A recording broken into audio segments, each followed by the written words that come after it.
যদি আপনি হস্তমৈথুনের অভ্যাস থেকে মুক্তি পেতে চান তাহলে মন দিয়ে এই ভিডিওটা দেখুন, কারণ এই ভিডিওটি আপনাকে এমন কিছু জানাবে যা আপনার জীবনটাকে একবারে বদলে দিতে পারে। আর এই ভিডিওটি দেখার পর আপনাকে আর এই টপিকের ওপর অন্য কোনো ভিডিও দেখতে হবে না। প্রথমে জানতে হবে আমরা হস্তমৈথুন কেন করি। কারণ আমরা চাই দ্রুত আনন্দ, কিন্তু আপনি জানেন কয়েক মিনিট আনন্দের জন্য আপনার শরীর কত বড় মূল্য দিচ্ছে।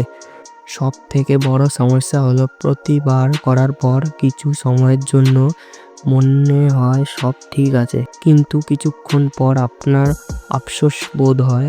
তারপর আপনি নিজেকে বলেন কাল থেকে আর করব না, কিন্তু তারপর কি হয়?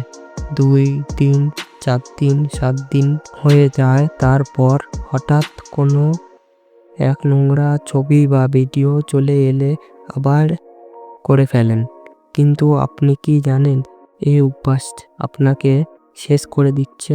তাই সময় থাকতে নিজেকে চেঞ্জ করুন। আমি কিছু পাওয়ারফুল টিপস দিচ্ছি যা আপনাকে খারাপ অভ্যাস থেকে মুক্তি পেতে সাহায্য করবে।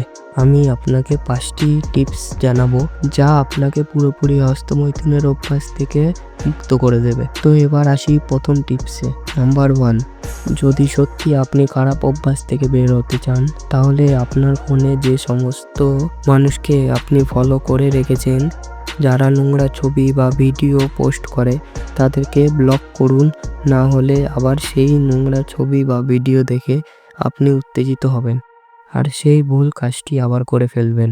নাম্বার 2, আপনার ফোনের হোম স্ক্রিনে এমন একটি ওয়ালপেপার দিন যা আপনাকে নোংরা কাজ থেকে বাধা দেবে।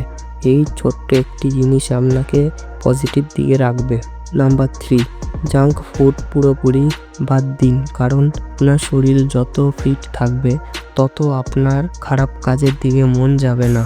নাম্বার 4, একা থাকা বন্ধ করুন, কারণ আপনি যখন একা থাকেন তখন আপনার নোংরা চিন্তাভাবনাগুলি বেশি আসে আপনার মাইন্ডে। তাই একা থাকা বন্ধ করুন, বাইরে যান, বন্ধুদের সাথে থাকুন, বাইরে হাঁটুন, গেম খেলুন।